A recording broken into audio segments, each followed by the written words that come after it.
Sir నమస్తే sir. నమస్తే విష్ణు గారు. రాంప్రసాద్ గారు, ఇప్పుడు మ్యూచువల్ ఫండ్స్లో ₹1,00,00,000 కనుక ఇన్వెస్ట్ చేస్తే ఒక 12% లెక్కన తక్కువలో తక్కువ ఒక 12% అనుకుంటే పర్ఫెక్ట్. 6 ఇయర్స్కి డబుల్ అవుతుంది. అంటే 2 కోట్లు అవుతుంది. అదే 12 సంవత్సరాలకి 4 కోట్లు అవుతుంది. అవును, డబుల్ మీద డబుల్. ఎస్. సో ఈ 4 కోట్లలో ఒక 3 కోట్లు అనేది క్యాపిటల్ గెయిన్స్ అనుకుంటే, ఎస్ సార్. ఆ 3 కోట్ల మీద ఒక 10% ట్యాక్స్ కట్టాలి అంటే కట్టాలి. 30 లక్షలు కట్టాలి. 30 లక్షలు ట్యాక్స్ కట్టడం అంటే ఆ ప్రాణం ఒప్పుకోదు కదా. ఎట్లా 30 లక్షలు ట్యాక్స్ అంటే అమ్మో, అసలు అసలు అంటే ఆలోచించడానికే కాళ్ళు చేతులు వణుకుతున్నాయి కదా. మరి ఎట్లా ఈ ట్యాక్స్ని తగ్గించుకునే మార్గము, ఉపాయము ఏదన్నా ఉందంటారా? తప్పకుండా సార్. ట్యాక్స్ ఎవరు మనసొప్పు కట్టారు సార్. ఇప్పుడు శాలరీ మీద కట్టట్లేదు 30% ట్యాక్స్, ఇన్కమ్ మీద మనసొప్పు కట్టరు. ఎస్, మీరు అన్నట్టుగా దీనికి ఒక ప్రొవిజన్ ఉంది. ఆ ట్యాక్స్ని పూర్తిగా జీరో చేసుకునే ప్రొవిజన్ ఉంది. మ్యూచువల్ ఫండ్ గెయిన్స్ని 0 days గెయిన్స్కి ఎటువంటి ట్యాక్స్ కట్టకుండా తప్పించుకునే ప్రొవిజన్ అయితే ఉంది. మ్యూచువల్ ఫండ్స్లో capital gains, equity gains, it's not just mutual fund. Tax కట్టకుండాను తగ్గించకుండాను మొత్తానికి ఒక కంప్లీట్గా 1983లో ప్రణబ్ ముఖర్జీ గారు ఫినాన్స్ మినిస్టర్గా ఉన్నప్పుడు ఇన్కమ్ ట్యాక్స్ యాక్ట్లో 54F అని ఒక సెక్షన్ పట్టుకొచ్చారు. ఆ సెక్షన్ ఎందుకు పట్టుకొచ్చారంటే, ఆ రోజు ఇండియాలో primary employment majorly in agriculture. 80లో ఇది 83 April 1 నుంచి ఇంప్లిమెంట్ అయింది ఈ section 54F. Primary source of income agriculture, second source of income is real estate, construction, building constructions. ఇవి అవే మేజర్. India was a agriculture driven country. Manufacturing, services ఏమి లేవు. అప్పుడు just push the further employment creation కావాలంటే real estate పెంచాలని చెప్పేసి ఒక ప్రొవిజన్ ఇచ్చారు. సెక్షన్ 54F కింద ఏవైనా capital gains beat from equity, debt, gold jewellery మీద వచ్చిన గెయిన్స్ని ట్యాక్స్ కట్టకుండా సెట్ ఆఫ్ చేయడం కొరకు మీరు ప్రాపర్టీ కొనుక్కోవచ్చు అని చెప్పారు. రియల్ ఎస్టేట్ ప్రాపర్టీ కొన్న పక్షంలో మీకు ఈ గెయిన్స్ పే చేసిన అవసరం లేదన్నారు. అయితే మనకందరికీ తెలిసింది, ప్రాపర్టీ అమ్మితే వచ్చిన గెయిన్స్తో ప్రాపర్టీ కొంటే ట్యాక్స్ పడదు. That is section 54. This is section 54F. ఇక్కడ చిన్న తేడా ఉంటుంది.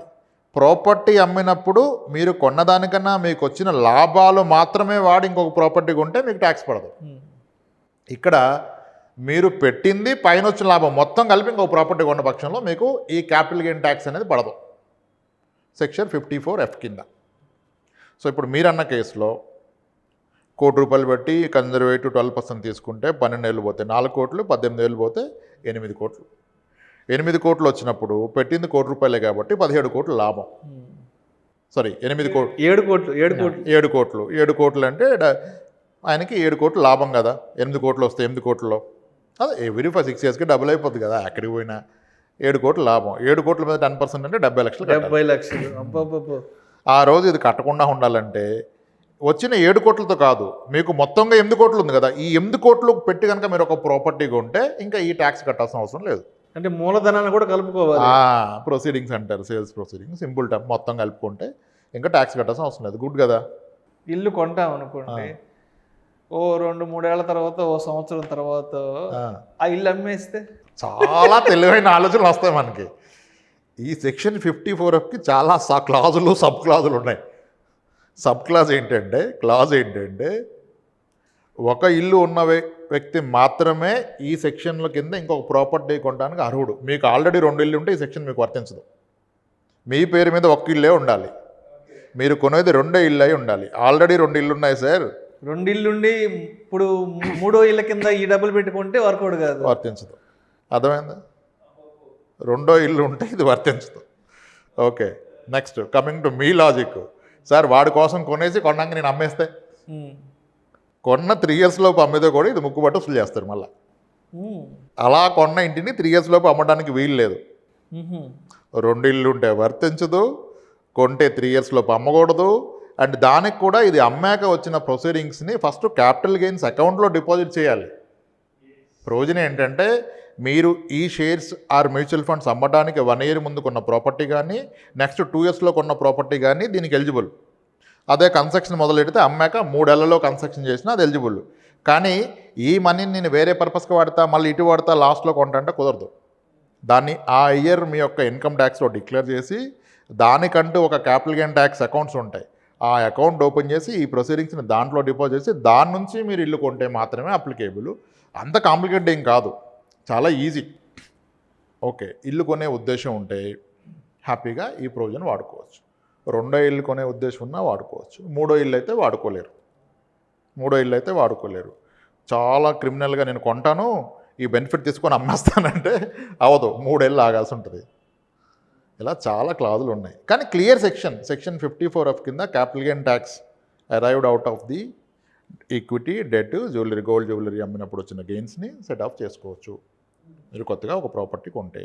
కానీ అది కొనే టైంలో 2 ఇళ్ళు ఉండకూడదు.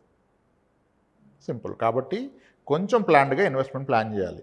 ఇప్పుడు మీ హౌస్ కనుక మీ పేరు మీద ఉంటే మీ ఇన్వెస్ట్మెంట్ మీ వైఫ్ పేరు మీద పెట్టండి, equity investments. So that 10 years తర్వాత మీరు దాని క్యాపిటల్ గెయిన్ని ఇలా యూటిలైజ్ చేసుకోవచ్చు. కొంచెం క్లవర్గా, చిన్న కామన్ సెన్స్. ఇప్పుడు మనం ఎస్డబ్ల్యూపీ కూడా చెప్తా నేను, ఎస్డబ్ల్యూపీ ఒకరి పేరు మీదే పెట్టుకోవద్దండి. ₹1,00,00,000 పెడతాను, నెలకి 50,000 అంటే ఒకరి పేరు మీద వద్దు, ఇద్దరి పేరు మీద 50 లక్షలు పెట్టి ఆమె 25 మీరు 25 తీసుకోండి. అప్పుడు పర్ ఇయర్ మీకు ఎస్డబ్ల్యూపీ నుంచి 3 lakhs అవుతుంది. 3 lakhsలో ఎంత మార్కెట్ ఉరికినా ₹1,00,000 గెయిన్ ఉండదు. కాబట్టి అప్ టు 1 lakh గెయిన్ అయిన financial year is non taxable. కాబట్టి ట్యాక్స్ ఫ్రీ అయిపోద్ది ఎస్డబ్ల్యూపీ అని చెప్తా. ఇలా ఒక చిన్న corrections at the time of స్టార్టింగే కొంచెం ఆలోచించుకుంటే చాలా సులువు అయిపోద్ది ప్లానింగ్. లేదు నా పేరు మీద పెడితే అన్నీ నా పేరే, లేదు అన్నీ మా వైఫ్ పేరు మీద కలిసి వస్తే నాకు ఇల్లు అయినా అదే, మ్యూచువల్ ఫండ్ అయినా అదే అంటే ప్రాబ్లం వస్తుంది. ఇలా చూసుకొని పెట్టుకోవాలి. Yes, clearly there is a section called 54F, capital gains arising out of the equity or mutual funds can be set off by buying. So మొత్తానికి ఇలాంటి ఆర్థిక వ్యవహారాలలో కొన్ని మినహాయింపులు, కొన్ని బెనిఫిట్లు ఉండాలంటే కొన్ని భార్య పేరు మీద కూడా కొన్ని ఇన్వెస్ట్మెంట్స్ అనేవి, అదే ఆ ప్యాటర్న్ చూసుకోండి. ప్రోడక్ట్ని బట్టి కాస్త ఆలోచించుకొని చేసుకోవచ్చు. ఓకే. సో ఇప్పుడు ఫ్రీక్వెంట్లీ ట్రాన్స్ఫర్ జాబ్ ఉందనుకోండి, వాళ్ళకి చాలా మెచ్యూర్డ్గా దే డిసైడెడ్ మేము కొనం ప్రాపర్టీ, రిటైర్మెంట్ అయినప్పుడు కొంటాం. ఎందుకు ఇప్పుడు ఎవడో ఉండడానికి మాకు ఎందుకు ప్రాపర్టీ, మేము అయ్యాక ఉంటామన్న క్లారిటీ ఉందనుకోండి, వాళ్ళు హ్యాపీగా ఇన్వెస్ట్ చేసుకొని ఈ డబ్బులన్నీ తీసి డైరెక్ట్గా ప్రాపర్టీ ఏ ట్యాక్స్ పెట్టకుండా కొనేయచ్చు. అద్భుతం కదా, సెట్ అయిపోతుంది. That's what 54F. Yes sir. So మీ 70 లక్షలు సేవ్ చేశారు, లేదా మీ 30 లక్షలు సేవ్ చేశారు, మీరు పార్టీ ఇవ్వండి నాకు. Right sir. Thank you so much Ramprasad గారు. ఈ క్యాపిటల్ గెయిన్స్ మీద ట్యాక్స్ కట్టకుండా ఉండేందుకు ఎటువంటి సెక్షన్ మనకు అందుబాటులో ఉంది అన్న అంశం గురించి చాలా చక్కగా మీ విశ్లేషణ, మీ వివరణ మన ప్రేక్షకులకు తెలియజేస్తారు. Thank you so much sir. Right అండి విష్ణు గారు.